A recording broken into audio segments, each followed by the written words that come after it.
Hey everyone, welcome to Café Bitcoin. For those of you who have been following this show for years now, it started on Clubhouse as an audio-only social audio show, moved over to Twitter Spaces. And now that I've taken the show over along with my co-host John Haar, we decided to move it over to live video to try to reach a much bigger audience on the Swan YouTube channel, on the Swan Twitter channel, and on LinkedIn as well. So really excited to dive back in. I'm very familiar with this restream setup, this look here from Swan Signal. So it's fun to be back on video and back into the Bitcoin show hosting business. Today we have Maya Parbhoe. She is from Suriname. She is an entrepreneur, and she is also throwing her hat into the ring as a candidate for President of Suriname. The election's early or middle of next year, I think in May. And so Maya has announced her candidacy and is getting some support from Bitcoiners. She is a pro Bitcoin candidate. And she's been in Bitcoin for a long time. She's got a fantastic story. She really knows what Bitcoin is all about. She's not just kind of hitching her wagon to the train that is Bitcoin. She's been around for a long time. So excited to get into this conversation with her and also with my co-host John Haar. And I'll bring us all up now. Hey, Maya, how's it going? Hi, Brady. Good. How are you guys? I'm doing Hi, great. John. John, how's it going, man? All good, all good. It's crazy. We were gonna do audio only, and then Brady said, "You know what, guys? I'm having such a good hair day. We have to do video."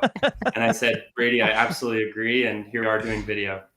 Yeah, we Oh were planning man. on doing it. We were planning on doing it, but I was like, let's just go. Let's just do it. We're gonna do it Monday. So here we are. Yeah, so it's awesome to have you, Maya. We got to speak a little bit earlier today in kind of a pre-interview conversation. And I've read your story, some of your story in Bitcoin Magazine.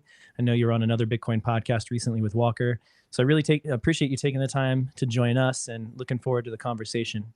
Why don't you just start with kind of giving us some background of who you are, what happened as you were growing up that sort of led you to take on this challenge, and give us, of course, some of your Bitcoin background as well. Well, to start, I'm not having a great hair day. I did not do my hair at all. Well, if that's what I mean, if that's undone hair, it's pretty good. It's pretty good. It looks Yeah, fine to no, me. thanks. So, I was born and raised in Suriname. I grew up basically. My dad was one of the most renowned entrepreneurs in the country. It started with my grandfather. He started as a teacher actually in Ikeri and then moved to the city.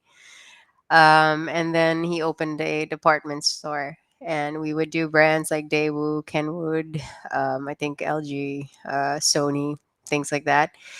And then he passed away when I think about three. And then my dad took over. My dad was still pretty young. He was in his early 20s. And then he took over the department store and scaled it out. My grandfather was still alive when they opened up the larger store in the main street, like our main street, Dominee in the city.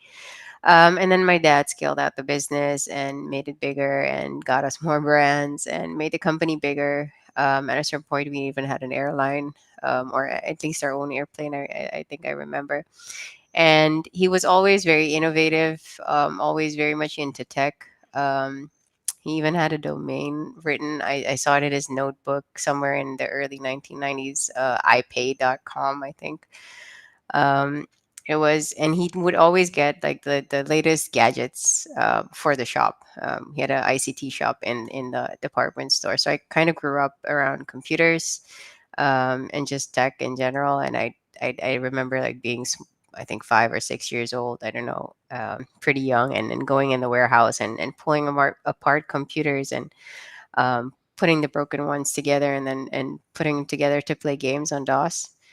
Um, and then my dad passed away when I was about 12 years old here in Suriname due to corruption at one of the largest banks that basically bankrupted our family and put my mom and I on the street. We lost our house shortly after. And she did, an amazing job as a single mom, just trying to raise her kid and make sure that I had the life that I would have had, were my dad still alive. I always wanted to go to, like an Ivy League school. I was always one of the best performers in class, and I wanted to, I don't know, I wanted to be a corporate attorney. I don't know why. Like that was when I was, I think, 6. I said I wanted to be something like that. Um, but later on, I went to uni in the Netherlands, studied econometrics. I started a company when I was about 15, still here in high school, basically out of necessity. Was it is an import export company called Quick Ship. Now was rebranded a couple of years ago. Um, so that's about 21 years ago. Started that company. It's still ongoing. And then about a decade ago, wanted to basically wanted more of a challenge. And I wanted a company that could do more than 1 million in revenue and scale.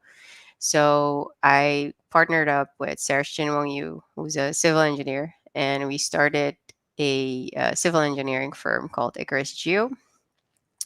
So about a decade ago, I diversified into infrastructure, started building roads, dams, dikes, primarily for Newmont, Roosevelt, for the state oil refinery here in Suriname and in Guyana. So we do a lot of infrastructure work. And then from that, basically, we had enough capital to reinvest into something else. And then I looked at my struggles, my passion, what would I want to spend the rest of my life on? And I was very obsessed with Bitcoin at the time. I was in Whirlpool pretty early on. I think it was around when WikiLeaks, their bank accounts got frozen, is when I knew that this was something that I wanted to dedicate the rest of my life to. And just kind of from that, looking at the challenges that I faced in my own country, paying 19% interest rate for a mortgage, unable to get financing, um, as a company that was bootstrapped. We grew from 0 to 800K for our first purchase order to 5.8 million in the span of 3 years. So it was very hard to get the liquidity to be able to fulfill those purchase orders. Luckily, we got credit from our suppliers, went through the whole Dun and Bradstreet due diligence process, but not many companies in Suriname can do that. And I looked at companies raising capital in the US markets and just companies raising globally. And you look at the ICO boom, and then you think these companies aren't really doing anything. And in our country, it's just like non existent. There's no stock exchange. It doesn't really function. It's an Excel sheet that goes around once a month with 11 publicly traded companies that trade 6K a year on average of each other's shares. So it's the most inefficient thing you could ever have. Is even worse than paper trading, basically. So you're missing a very strong and important part of the economy. And I saw an opportunity to build that from scratch. That broken financial system in the US, that, or globally actually, that is so centralized, with companies like Intercontinental Exchange basically owning all of the world's main larger exchanges, are all owned by one company, and all controlled by a handful, like a group of people, basically. I saw the opportunity to build that system that Bitcoin was developed for, from the ground up, just basically from scratch. And that's what I've been doing for the last 6 years, basically. Yeah, I mean, I'll just let everyone know real quick. I was a neighbor of Maya's for a couple of years, not directly, but in a neighboring country in Guyana, and so it's just really cool to find out when I learned about what Maya's doing, to know that she's down in Suriname. I visited your home country a couple of times, actually, while we were down there. Beautiful, wonderful place to be. It's very small. I think there's about 800,000 people in Guyana, about 650,000 maybe in Suriname. So very small, but beautiful, beautiful place. Yeah, approximately around 600 something. Yeah. They're doing Yeah. census right now, so we'll know pretty soon. Oh, I soon. think it's dropped quite a lot because a lot of people have left in the last couple of years. A lot of emigration. Yeah. I think Yeah, there's more unfortunately. Guyanese living outside of Guyana than in Guyana. Yeah. Same with Um, Suriname. yeah, makes sense. So you have a vision to make Suriname a place where people don't want to leave. Like you said, there's corruption, poverty, just unfairness in the way that money is lent, distributed, concentrated, etc. Um, what do you foresee, or in your, if you were to become president of Suriname, what would you do to bring Bitcoin to the country, and why do you think Bitcoin might help the economic situation of the Surinamese? Well, as you say, corruption is systemic here. It's gone on for decades, basically, and it's gotten worse and worse and worse because there's no repercussions whatsoever. Nobody ever gets locked up, really. Nobody ever faces any financial repercussions. Money never gets found. We have scandals here that are worse than 1MDB, but nobody cares.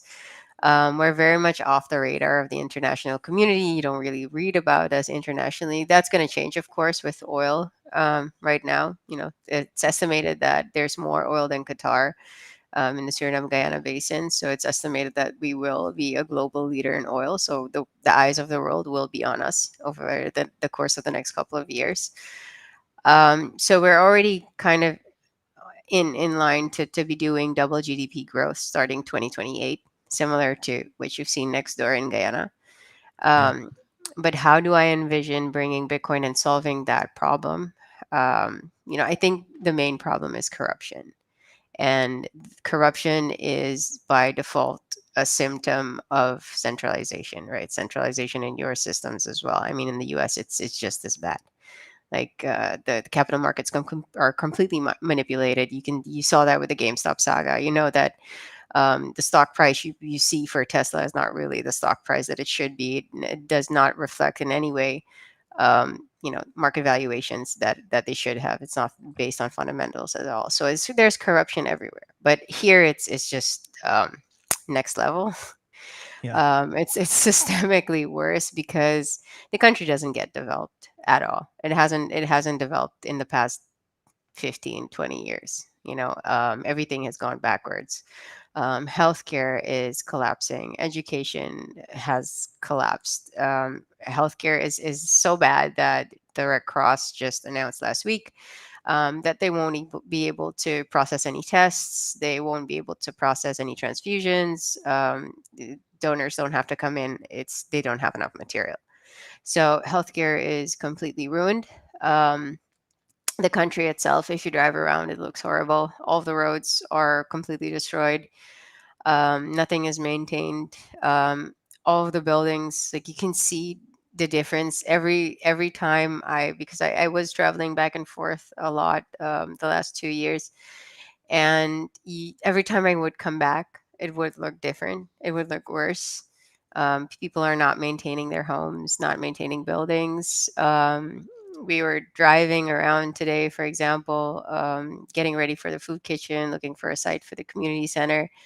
And you have neighborhoods where people, similar to Africa, have to take a wheelbarrow and buckets down to get water 5 times a day. Um, there's no sanitary facilities. It looks very, very bad, and the situation is very bad in those neighborhoods too. So how does Bitcoin solve that problem? Just imagine having government spending be completely transparent and trackable by everyone, right? I mean, wouldn't you just be happy to be able to see how all of those billions are spent immediately, or trillions at this point in the US? That would be amazing, right? If you can see where it's actually going immediately, and see where corruption is flowing to, because you can immediately see how money is being spent on projects, because that's one of the largest problems here. It's opaque, right? Our central bank doesn't release numbers. They haven't in a couple of years, and when they do, it's like you look at it and you're like, does this really make sense, or does it not? It does not. And then the economists go berserk for a couple of weeks, and then that's about it. You don't hear anything about it anymore. And I spoke to, for example, a CEO of one of the largest companies in the country, and he goes, Maya, this government is worse than any government we've had in the history of this country, basically because they don't give a fuck. You know, this is worse than any government we've had previously, and we've had a dictator, a former dictator in charge, who's on the Interpol list, and we have a VP that's on the Interpol list. But this president is just, yeah, it's just next level corruption, and the transparency that Bitcoin creates, and just separating money from state. I think something that was the intention of Bitcoin, but still hasn't happened. And I see a lot of Bitcoiners advocating for, self custody. That's how you separate money from state. No, we're supposed to be fighting the fucking state. Not, I'm sorry for my French. No, it's totally fine. Yeah, we're not supposed to be, kissing BlackRock's ass and being happy that Fortress is joining the game and that everything's being institutionalized. Um, it's supposed to derail and disrupt the entire financial industry and completely change the dynamics of it, right? It's supposed to bring more equal wealth distribution. It's supposed to completely disrupt the system. So I think separating money from state, I think that's very important. And our central bank doesn't really function like a central bank does. So I think it's a good place to start, since it doesn't anyway. They don't control the interest rates. They perform open market operations. They started a year and a half ago, and they've been doing a shit job, to be honest. And it's on an Excel sheet anyway. All they've done is make the commercial banks 220 million US dollars richer, when making the entire country poor. So they're just taking from the poor and giving it to the rich. So the central bank is completely inefficient, completely non-functional. Might as well just go. Separate money from state. I think that's the most important thing that you can do in this country, is actually take the power away from that corrupt institution. And I envision a future where, in the next year, 2 years, we'll be building on top of the infrastructure that we create with Bitcoin, using Liquid, for example, or using an eCash mint, or a Fedi mint, or a multiple, of protocol and second layer solutions to facilitate, for example, infrastructure tenders, to facilitate healthcare financing, or into education, for example, and make it transparent, and immediately traceable and more efficient. Kind of remove the bureaucracy away from it, and just kind of immediately kill that systemic corruption that is so inherent in all of these sectors. Um, and that'll create, basically for the people, we want to, because our constitution needs to be changed. That has been needed to be changed since the 1980s. It never was, because of these same corrupt politicians. So we have to update our constitution, and we want to implement a system similar to the Swiss federal system, where we decentralize governance back, and also the funding back to the districts, so back to the people, giving the power back to the people, and giving them more say into what happens into their local communities. So the whole point, actually, of me running is more, I've been a political activist for the last 6 years, so it's more to remove myself as soon as possible. So to make sure that after 2 years, 3 years, hopefully, with enough support from the industry, the technology is already there. It's not like we have to reinvent the wheel. We have a nice example of how it's been, or what we can take from El Salvador. So we can actually, with enough collaboration, if we can put our heads together and focus on actually one goal, we can make it work within a short, I say short, couple of years, 2 3 years, and actually make myself irrelevant, and then I can go back to what I love most, which is just being at home and tinkering behind my PC. I love the image of you tinkering with your PC to play DOS games. I remember doing that, like putting in little 3.5 inch floppies to, Yeah, I just got a bit adjust. axe. I have to Nice, nice, I have to nice. tinker I with need to get this one. too. Yeah, Yeah, I it's a think we good were step doing similar towards things. yeah, it's a good step towards decentralization in mining, which has been bothering me for ever since Bitmain in the first place. Mm, Like, maybe we should dive into that. John, you have yeah. a Yeah, this is fantastic. Thank you, Maya, for joining. A lot of different directions we could take this. I guess I want to ask a question more so about money and economics, but the answer might go more broad than that. So you mentioned the Suriname Central Bank. The official currency is the Surinamese dollar. But curious, what's the role of the US dollar in Suriname or any other currencies?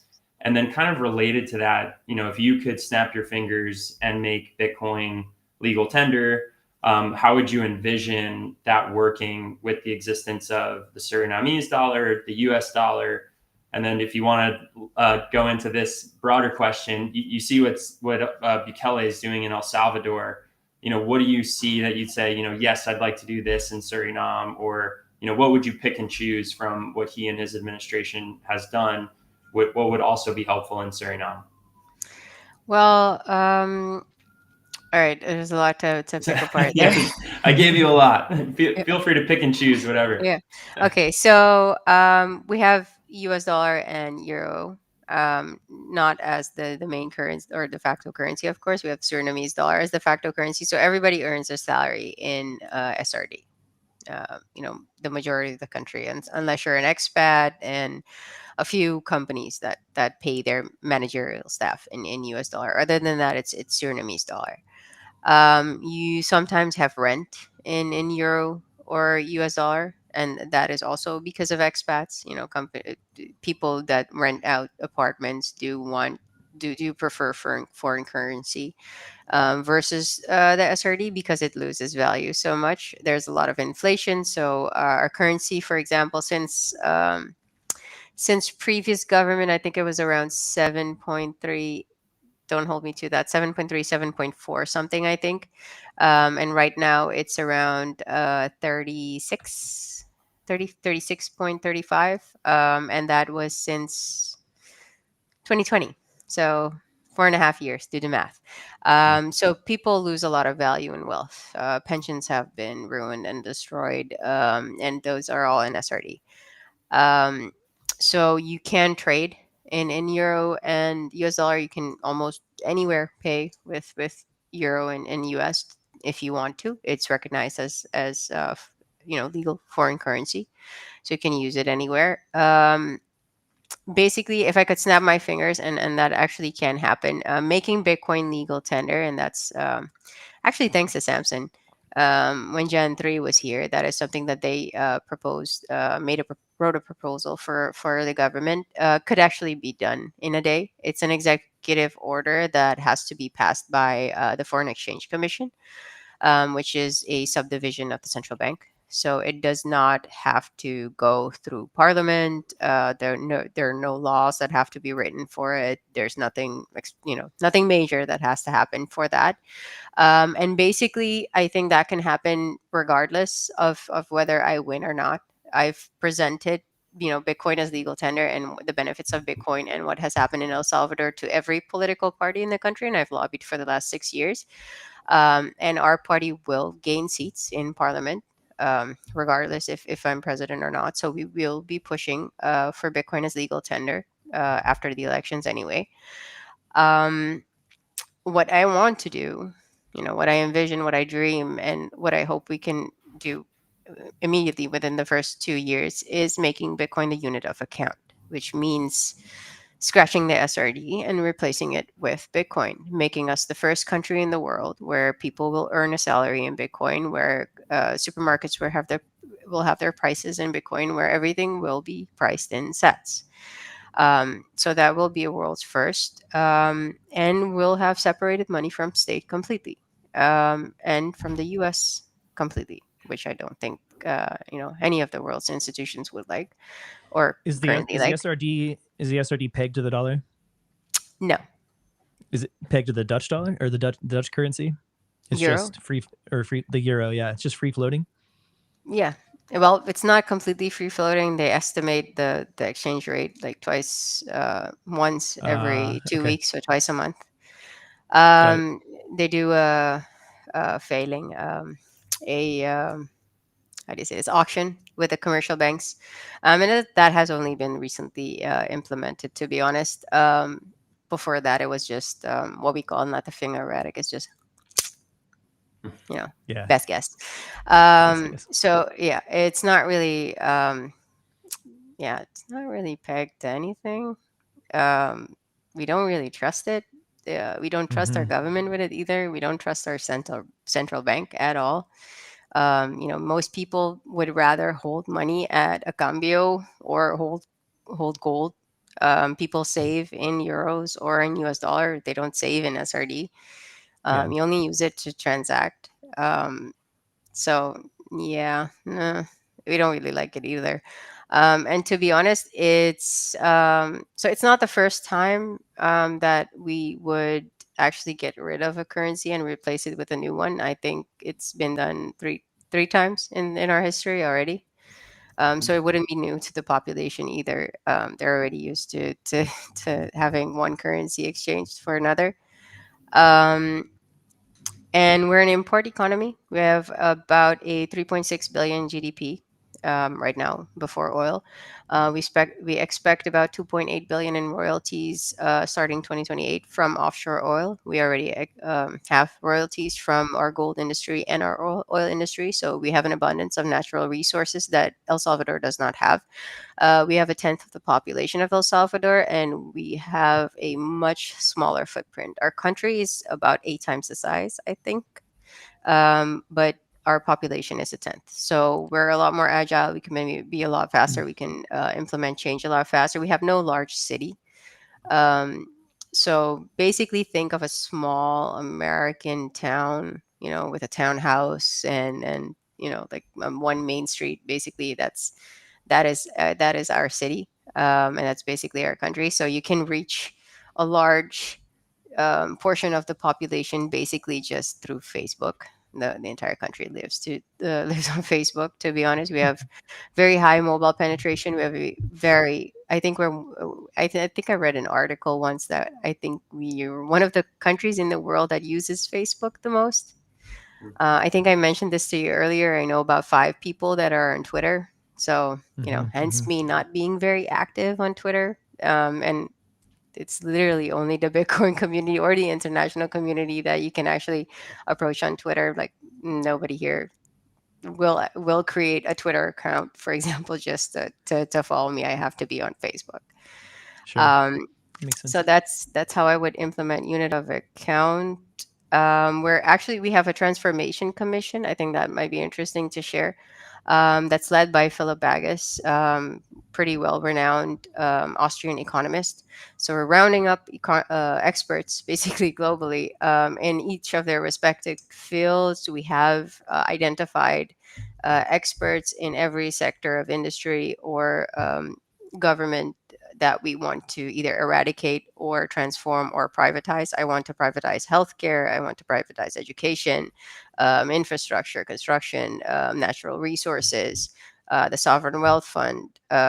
So basically, anything that is not services based towards the population um, does not need to be government. Anything that does not need to be government can be privatized. So we're collecting a broad range of global experts that are preparing basically for this transformation and creating a framework that hopefully can be replicated in the rest of the world on how to decrease the size of your government and make it more efficient and give power back to the people, as was the whole purpose of this experiment that we started 15 years ago.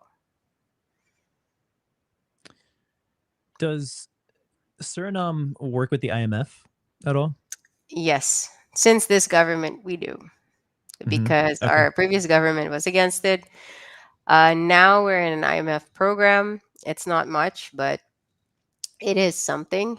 But it's something that can be paid off, for example, with either a structured derivative based off of the coming oil royalties. Now that we officially have received FID by the first oil company, Total, for this is just the start. It's the first 200,000 barrel a day FPSO. Um, so we can create I actually did a proposal for the former Minister of Finance for oil securitization. So we could actually pay off IMF before, or we Mm-hmm. could just buy Bitcoin and then pay off IMF, very slowly, which I don't think they'll like if they hear right now. But yes, we can get rid of IMF and World Bank actually. That'd be great for independence. How, given like corruption in the Surinamese government, is there anything going on between like World Bank, IMF relations with Suriname, or do you personally trust the IMF to be less corrupt than the Suriname government? To be honest, like the entire population doesn't trust IMF. Uh, Yep. we all know it's just it's basically colonization Yep. 3.0. It's Hmm. slavery 3.0. It's creating fake currency. Like, what even is an SDR? It's worse Hmm. than the SRD. Hmm. It's just money created by a financial institution that has nothing to do with any central bank in the world. Um, so it's actually perpetuation of yeah, slavery, colonization. Hmm. Call it, make using third world countries in a similar way that they were used back then to develop first world nations. Europe was developed with our gold, our aluminum. You fought world wars with our aluminum, and our country is, similar to Africa, completely living in poverty. Healthcare is deplorable. And, what you take for granted, we don't have basically, Yep. and that's being kept. It's being kept in place by institutions like the IMF and World Bank. And I know the advisor to IMF, honestly, and I've had this conversation with him multiple times. I've asked him as well, like, do you really believe what you're doing? Hmm. And his reasoning is that government is so corrupt that if IMF does not bring in structure, that there's no other way that there's literally no other way to develop our country and prevent corruption. We need the structure that IMF brings. Basically, that's Right. the excuse. So. Control through debt. Mhm. Um, John, John, I'll throw it over to you. Yeah, a few things come to mind, but one is again on currencies. How are people generally interacting with money in Suriname? Meaning, literally, like, what is payments technology like? What's the Oh. usage of physical cash? That kind of stuff. Oh, it's like 80% cash. We have nothing. Wow. Like, since PayPal, no financial infrastructure. We don't have payment processors. You can't accept online payments. You don't have credit cards, and if you have credit cards, like they're secured cards. So only a very small percentage of the population actually has them. And because I've been complaining for the last 6 years, the two of the banks, to compete with me, right, because I was going to launch a wallet, launched their wallets for, like, I don't know, they paid a development company 10, 15K to develop their wallets, and another one was developed by one in the Netherlands. um, and it's only for local use, so you can't use it internationally. We don't have debit cards that you can use online, so our cards don't have Visa or Mastercard on it. You can travel with it. Um, no payment processors. We can't use Stripe. You can't use Square. You can use things like that. Um, you can barely use PayPal, to be honest. Like, if you think early 1990s with HTML websites for stores, I think that's about where we're at in terms of development. Hmm. No e-commerce. Okay. And kind of related to that, where my head goes is how do you integrate Bitcoin into a country like that? So, I guess similar questions. What's like the current knowledge of Bitcoin among the Suriname population? Smartphone usage, like how would you see it getting integrated from a technology perspective and also just like a knowledge and comfort perspective?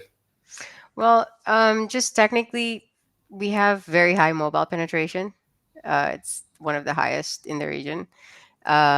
You can basically, I think, I mentioned this earlier, Facebook usage is very, very, very high in the country in relation to I think on a global scale even. Um, so people are used to using mobile phones primarily, and using mobile apps. We've actually been, doing a lot of merchant onboarding and doing a lot of education, and we use Blink a lot because it's, one of the user friendliest apps with, next to Wallet of Satoshi. So we've been using Blink a lot, and people are very intuitive. They get it very quickly, and this is ranging from, people that are educated to people in the ghetto, or people from a village. So it's not that difficult. I very much lobbied with a lot of the open source community last year for NFC cards, so that we could use the NFC cards more. Having them be easily used on the POSs, being easily integrated into the applications. Um, there's actually more usage here of Tether than there is of Bitcoin, to be honest. And the perception of the larger population is, still that Bitcoin is a scam. And that is because we've had OneCoin here, we've had Wish M here. So we've had a couple of Ponzi schemes that have come by, and a lot of people have lost a lot of money on those Ponzi schemes. So they don't really understand the technology. And I'm one of the few people that are advocating for or educating about Bitcoin. So I've been in the media. I've been on stage here at ICT conferences, and I've been lobbying with the industry for funding, actually, to educate here, because media doesn't cost as much here. What you pay for a booth at one of the conferences, or what you pay for advertising in the US, would cover an entire 6-month program here to educate the entire population. But for some reason, I don't know, Bitcoin companies either don't have money, or they don't want to, or they did not want to help previously. Right now, it looks like everyone wants to hop on and help. Um, so we're still getting that in gear right now, and trying to make up for time lost in the last year. But basically, our main problem in educating basically the entire population, is funding. It would cost, I think we budgeted at around, I think it was 40K for a 3-month program, um, to educate the entire population. So that's to answer your question on how do you educate, how do you get people onto apps.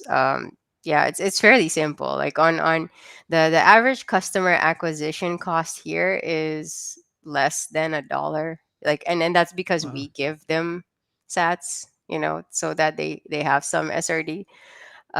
Basically, or it looks like SRD. In Blink, you can see the value in SRD, so they can see how it increases over time as well. So yeah, it's a lot cheaper than in the US. I think you guys are at CAC 20 US, right?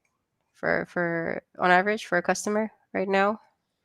Yeah, it just depends on the business, and the channel, of course, but Hmm. it can be a lot more expensive than that even. Yeah, so it's a lot Yeah. cheaper here too. And just imagine, the entire population. If you get 10%, basically that's everyone's aunt and uncle or niece or cousin. So it spreads pretty rapidly. Yeah. Let's talk a little bit more about your plan, outside of Bitcoin. Mhm. You've got a plan on your website here at maya2025.com. Um, and we've gone through most of the central bank and currency stuff, but you also have a couple other planks: taxation and state financing, and then privatization of healthcare, education, infrastructure, which you touched on earlier, and of course the capital market development stuff. Do you want to choose one of those, or kind of summarize your thoughts on all three? Well, Oh, let's and say, there's more. There's more. I'm scrolling. There's more. There's a lot more. There's nine planks down here. yeah, I have a broad plan for the entire country. I also enrolled Suriname into the MIT REAP program, which is a regional entrepreneurial acceleration program, basically to develop a innovation hub. And the program also helps you build a sustainable development plan for the country for 2030, 2050, based on innovation.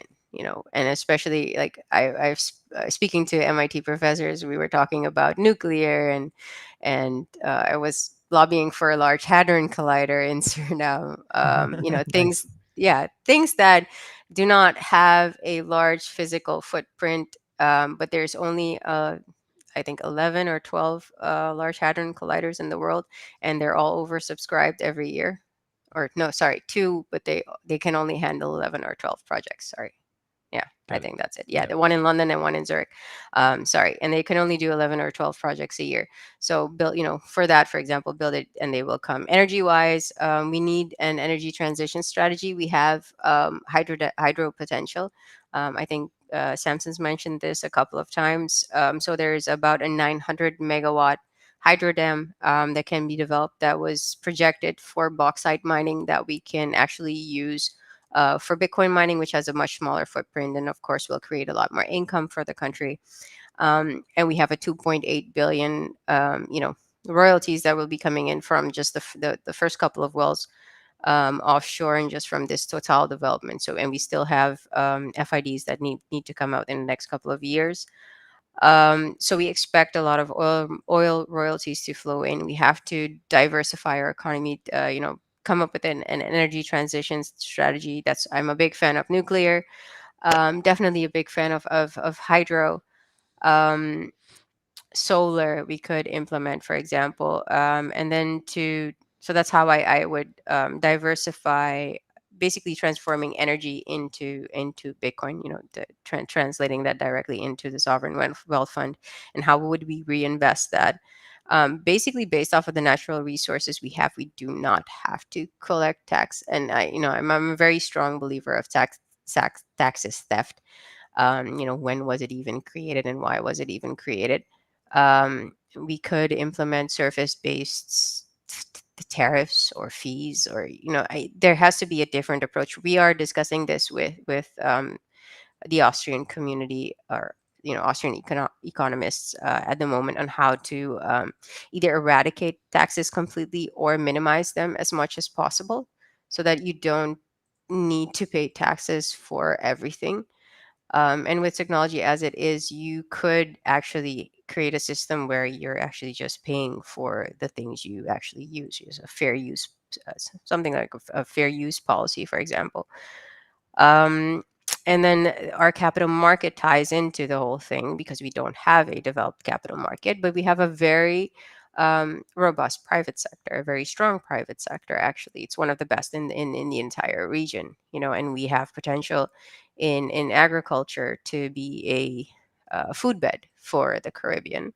Our entire private sector has those very strong Dutch roots, so we can you know scale a lot better internationally. So with the proper resources and financing, we can actually develop that that sector a lot better.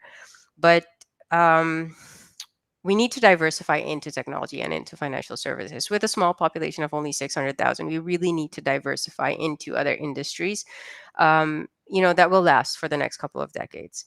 And um, we don't want to diversify into production, or industrialize the country too much, because we have a large green footprint. We're 93% forested. We'd like to keep it that way. So diversifying into financial services and tech actually would solve also one of our main problems, which is that 50% of our working population works for government. So about 68,000 people work for government right now. And that's just insane, right? So it's a large number for the amount of people and our footprint. But it's also just, aside from extremely inefficient, all of our royalties or any income that government has is basically just going to salaries anyway. So re-educating those people, and I'm hoping with this program, since it's an entrepreneurial acceleration program, it's based on innovation driven entrepreneurship. So it's based on tech and innovation, and a focus on financial services would make sense, given trying to attract a lot of financial services, or the future of financial services, by making the country basically the Bitcoin standard, or living on a Bitcoin standard. That's industry would make sense. And you can actually re-educate 68,000 people in a period of 2 years with the income that we have. You know, basics, HTML, Java, CSS don't take that long to learn. And there's a lot they can learn to develop on Lightning. We don't need that many Lightning developers, but maybe in the future we do. So we will diversify into tech a lot. That is one of my ambitions and the foundation that I've laid.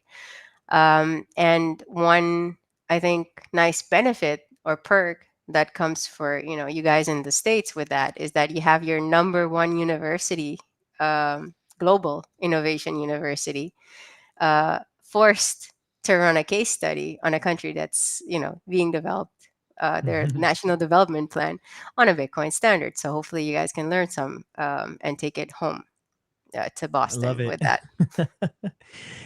America, the US definitely needs to get its shit together. Yeah. But I So think, that would be cool. on the Just imagine MIT going back, because I remember, I think it was Gary Gensler that gave a presentation on Bitcoin at MIT yeah, actually. yeah. And they used to be. Satoshi's innovation is real. Yeah, Yeah, that's what he said. Yeah, yeah. exactly. Trojan horse it, through Suriname back into the US, and take what you learn here on 600,000 people, apply it to 385 million in the US, Hmm. 325, 85. Hey, can I just compliment 25. Maya on the Maya Plan Good deal. website? Because these 9 pillars that Brady referenced, it's not just a list of 9 high level things. Each thing has subsections. So each one, and the first one is central bank and currency, which the Bitcoin community loves that you put that as number one, of course. But within each of these 9 items, you summarize the current situation, and then you say Maya's vision, and then you outline what's the benefit for the population. Then you say transformation, how are you going to make it happen? Then you have risks, and then you have how to mitigate the risks. Then you list off the implementing countries, and then you list off the subject matter experts that, for reference, or maybe it's all people directly helping you make it happen. So just Some of them, yeah. compliment to you. Well done laying this out. Thank you. Well, that's actually just a brief summary. We're still working out like the whole plan. Some of those experts are already on board. Some of them we're just approaching. Some of them we still plan to approach. Some of them I have approached previously, but I still have to respond to their email with their proposal, and it's just like it's a lot on one person's plate, and I'm just getting a lot more help right now. So we'll be following up with some on the list as well. But I do believe in creating a broader plan and a framework that can be referenced globally or that can be applied globally. And the plan is basically to not just have this summarized version, but have the whole plan laid out online. And basically, everybody can give their input, can give commentary. Everybody you know, can help out basically. You asked previously, like, what would I take from El Salvador and apply here? I think there's two completely different situations. El Salvador has the US dollar, as their main currency. They have a lot of financial infrastructure. They have a city that has been developed. We have a different population, different cultures.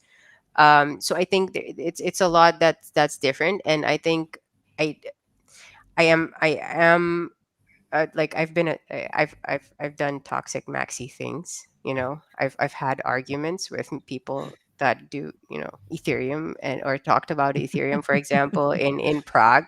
So I am not a fan of, for example, have Google having an office here, right? I'm not a fan of bringing big tech in. I'm not a fan of Chivo.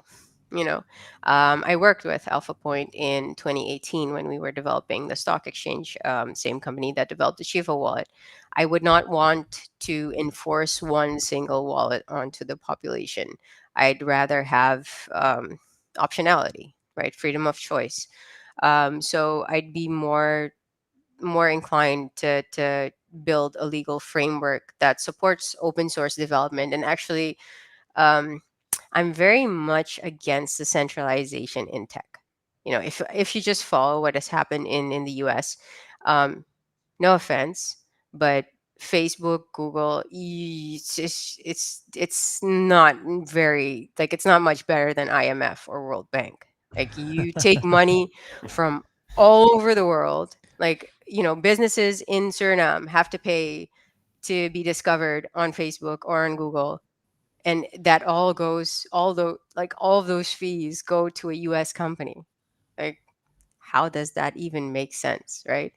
And that's created these trillion-dollar behemoths that squash all innovation, and have centralized what was supposed to be free and open internet, right? So I would create a regulatory framework that would encourage free and open internet, not support big tech. So big tech would have to undress in Suriname. They would have to either create a local sub licensed version where all of the fees maintain in country, or not come in the country at all. I'd rather support Nostr, to be honest. I'd rather support a protocol than a corporation.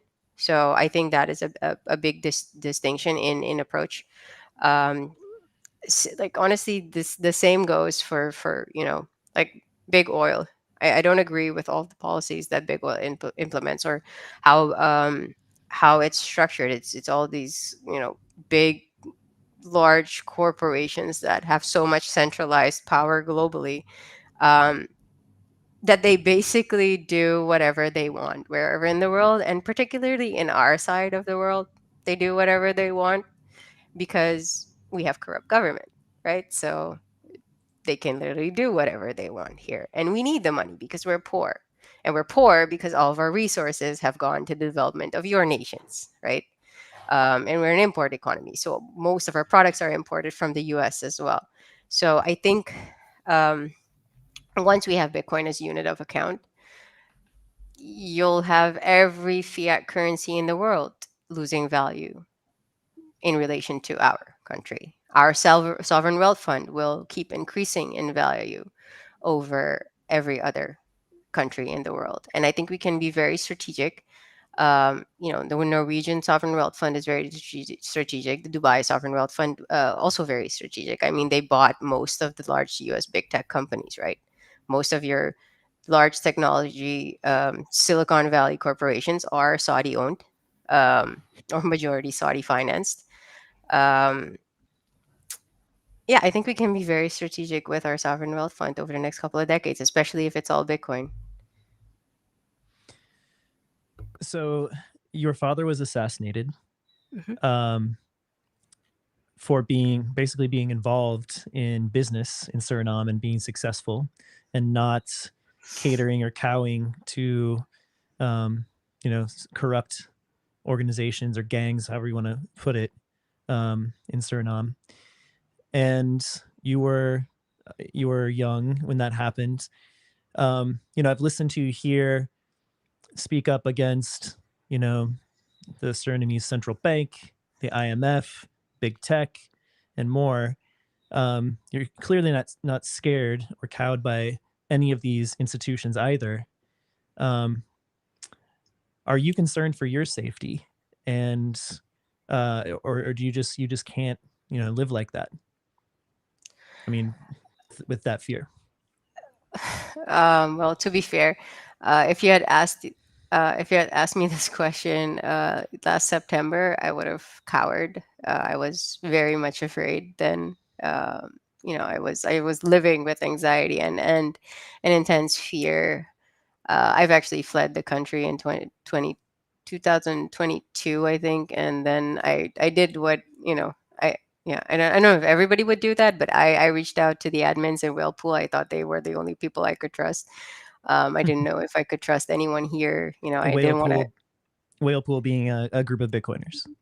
Yeah, a Telegram group. Okay. Like with the Yeah. first group I joined, I think I mentioned it on our call earlier today. You had Charlie Shrem in there. You had Charlie Lee, Litecoin. Vinny Lingham came in to complain about Bitcoin and you know, how it was gonna die, and He had a basically never token to did. sell.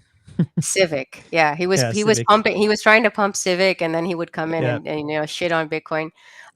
Charlie Lee would, you know Litecoin was basically Bitcoin testnet, or you'd see what Bitcoin was going to do based off of like Litecoin did.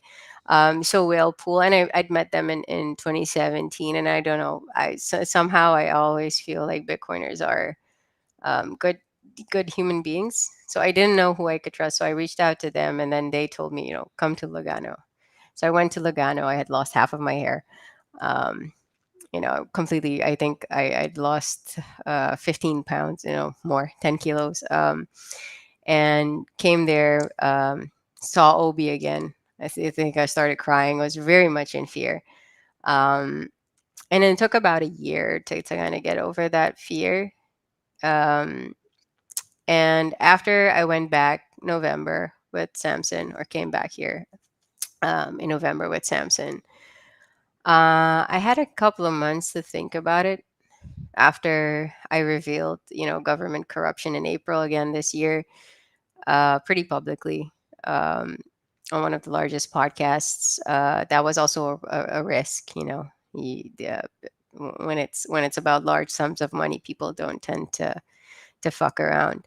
So yeah, I'm not naive.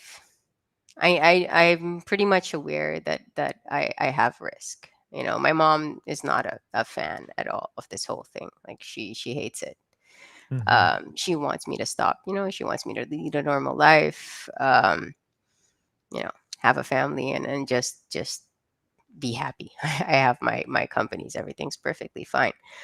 Um, and my dad, to answer your question, he came out against money being funneled from our accounts by the Australians. And that was to pay off Sarkis Songalian, which is, I think it was a movie made about him, The Merchant of Death. And he went to the central bank. He went to the Minister of Justice, who is our current president. He went to, every institution here in Suriname. But the corruption was just so deep. They were being paid off, and it was, I think, 4 something million a year. In the there's a third party accountants report, government accountants report that came out. It's 16.4 million in total that was siphoned off of our accounts. And he went to the officials. He went to the CIA, and they did not help either. I think they also played a particularly um, CIA type of role. Yeah. Let's put it that way, as they generally do. Um, so yeah, I'm very very well aware of the risks, and I'm very well aware that yeah, global institutions are not gonna like this. Like Fortress isn't gonna like me calling them out. Neither is ICE. Neither is the whole centralized institution that is the global capital market. Um, but yeah, I don't know. I have a big mouth and it runs, especially when you guys start asking questions. Then it just starts going, and yeah. Well, I'm Well, that's sorry. just because Shit you've got a lot going on in your head. Yeah, I mean, I have to admire you summoning the courage to take on what you've taken on. Similar to Bukele, who summoned the courage to take on Yeah, gangs and he has 11 circles of security though, right. See, I was just Yeah. gonna say that there's lots of armed men around him in the photos. Yeah. And he was like we lost everything. Like I'm not wealthy. I'm okay. Yeah. I'm not wealthy. So he could afford 11 circles of security by the time he decided to go into the elections. I can't. Yeah. Um, so yeah, I don't Well, know. I asked. we need to show Maya some love with Sats. Scan that QR code. I've already seen it's reporting to me now that how many people have clicked. So quite a few people have scanned already. Go over to Geyser, send some Sats over to Maya for her security and her efforts in Suriname. More I for the mean, effort. what I'm excited about is you're clearly a real Bitcoiner. Like you've been in the space for a long time. You've got quite a few connections, and I mean your stuff. Like everything, all the projects that are going on, and I'm super impressed by that, and I am even more excited about your candidacy than I was about Bukele's, because you're a Bitcoiner. You're one of us, and it's really cool to see. So Yeah, it scan was that QR actually his code. brother. It was his brother, right, who was a Bitcoiner and then convinced him, and then he became a Yeah, Bitcoiner. Yeah. right. But he hasn't been in the space since 2014. Yeah, I've So already been, I've anyway, like I was autistic and obsessed before. that's amazing. Well, our time's up. John, do you have any final quick questions to close up with? No, just to reiterate that last point, if anyone thought you were a politician seeking election and you thought, oh, I can just mention Bitcoin because it'll increase my visibility and I'll get more clicks or something, that is very clearly not you. And It I doesn't think really matter here either. and it wouldn't even make sense for you. So It's true. yeah, no, just fantastic to hear you elaborate on your ideas and your background and the country of Suriname and your plan. So it was really awesome chatting with you today. Thanks for having me. All right, we've got to team up. I'm going to get a hold of Samson, or you can, and we're going to go over to Georgetown, Guyana, and see if we can't talk some sense into these. I mean, all this oil money in Guyana and Suriname, like there's money flowing into those sovereign wealth funds, or will be soon. So they need to buy some Bitcoin. So Yeah, you're taking care of definitely Suriname. do. We need to take care of Georgetown. All right, Maya, thanks so much for joining. We'll be watching your progress, and hopefully we can get another chance to talk as things heat up next spring. Awesome. Thanks for having All me. right. Thanks, Maya. All right. Bye. Let's see. Okay. Thanks everyone for joining us. This is the new and improved digs for Café Bitcoin. It has long roots. The show has long roots in social audio, going back to Clubhouse days and on Twitter Spaces, with a lot of hosts who, over the years, namely Alex Stanzik, and then a group of hosts that included Tomer, Strolight, and John, and others. Over the past year or so, we decided to take it to video. And one of the reasons why is we can hit a much larger audience here, and that's clear with 2,700 of you watching right now. Before I take off, please do scan this QR code. It'll take you over to Geyser Fund page to support Maya. The community's already been extremely generous, over $40,000 of sats raised for Maya. We need to continue to support her and get her some security, at least one circle. Bukele might have 11, but let's get her at least one circle. One dude would be great. And just to fund all the things she's doing. We didn't even get into it during this conversation, but she's doing a lot of social development work as well. When I spoke with her this morning, she was getting a group together to cook some meals for a local orphanage. So she's doing all kinds of great work. Good person, great Bitcoiner. Please support her, and we will see you next week. I'm sorry, not next week. I'm thinking Swan Signal. We'll see you on Wednesday here on video with John and some of the Café Bitcoin crew. Thank you to Marathon for helping support the show, and we'll see you on